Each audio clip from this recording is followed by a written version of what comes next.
ಕಾರ್ಕಳದ ಶ್ರೀಮದ್ ಭುವನೇಂದ್ರ ಪ್ರೌಢಶಾಲೆಯಲ್ಲಿ ಸರ್ಕಾರಿ ಮತ್ತು ಅನುದಾನಿತ ಪ್ರೌಢಶಾಲೆಯ ಆಸಕ್ತ ವಿದ್ಯಾರ್ಥಿಗಳಿಗೆ ಎನ್ಎಂಎಂಎಸ್ ಪರೀಕ್ಷೆಯ ತರಬೇತಿ ಕೇಂದ್ರವನ್ನು ಕಾರ್ಕಳ ಶಿಕ್ಷಣ ಇಲಾಖೆಯು ಪ್ರಾರಂಭಿಸಿದೆ.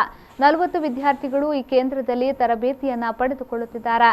ಈ ಸಂದರ್ಭದಲ್ಲಿ ಕಾರ್ಕಳ ಶಿಕ್ಷಣ ಇಲಾಖೆಯ ಕ್ಷೇತ್ರ ಶಿಕ್ಷಣಾಧಿಕಾರಿಗಳು ಭೇಟಿ ನೀಡಿ ವಿದ್ಯಾರ್ಥಿಗಳಿಗೆ ಪ್ರೋತ್ಸಾಹದ ನುಡಿಗಳ ಮೂಲಕ ಮಾರ್ಗದರ್ಶನ ನೀಡಿದರು. ಕಾರ್ಕಳದ ಶಿಕ್ಷಣಾಧಿಕಾರಿ ಜಿಎಸ್ ಶಶಿಧರ್ ಅವರು ಮಾಧ್ಯಮಕ್ಕೆ ಈ ಬಗ್ಗೆ ಮಾಹಿತಿಯನ್ನ ನೀಡಿದರು. ಈ ಸಂದರ್ಭ ಶಾಲೆಯ ಮುಖ್ಯ ಶಿಕ್ಷಕಿ ಶ್ರೀಮತಿ ವೃಂದಾ ಶೆಣೈ, ತರಬೇತಿಯ ಸಂಪನ್ಮೂಲ ಶಿಕ್ಷಕರಾದ ದಿವ್ಯಾ ಕುಮಾರ್, ಸಂಪನ್ಮೂಲ ಶಿಕ್ಷಕಿ ಶಂಕರಿ, ಶಿಕ್ಷಣ ಸಂಯೋಜಕ ಶಿಕ್ಷಕ ಬಾಲಕೃಷ್ಣ, ಗಣೇಶ್ ಜಾಲ್ಸೂರು ಉಪಸ್ಥಿತರಿದ್ದರು. ಈ ಕೇಂದ್ರದಲ್ಲಿ 400 ವಿದ್ಯಾರ್ಥಿಗಳು ತರಬೇತಿಯನ್ನ ಪಡೆಯುತ್ತಿದ್ದಾರೆ. ಹಾಗೆಯೇ ತಾಲೂಕಿನ ಒಟ್ಟು ಇತರ 6 ಕೇಂದ್ರಗಳಲ್ಲಿ ತರಬೇತಿ ನಡೆಯುತ್ತಿದೆ.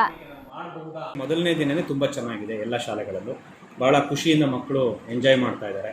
ಅವರಿಗೆ ಸಾಮಾಜಿಕವಾಗಿ ಡಿಸ್ಟೆನ್ಸಲ್ಲಿಟ್ಟು ಮತ್ತು ಸ್ಯಾನಿಟೈಸಡು ಮತ್ತು ಅದನ್ನೆಲ್ಲ ಕ್ಲೀನ್ ಮಾಡಿಸಿ ಮಾಸ್ಕ್ಗಳು ಹಾಕ್ಕೊಂಡು ಅವರ ಸಡಗರ ಎಲ್ಲ ಇದೆ. ಪೋಷಕರು ಬಹಳ ಸಂತೋಷದಿಂದ ಒಪ್ಕೊಂಡಿದ್ದಾರೆ. ಮತ್ತು ನಾವೀಗ ಭುವನೇಂದ್ರ ಪ್ರೌಢಶಾಲೆಗೆ ಬಂದಿದ್ದೀವಿ. ಇಲ್ಲೂ ಸಹ ಸಾಮಾಜಿಕ ಅಂತರದಲ್ಲಿ ಮಕ್ಕಳಿದ್ದಾರೆ.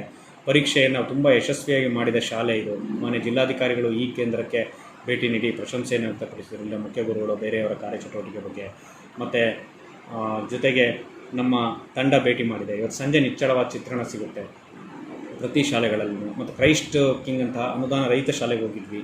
ಅಲ್ಲೂ ಬಹಳ ಚೆನ್ನಾಗಿ ಮಕ್ಕಳ ಸಂಖ್ಯೆ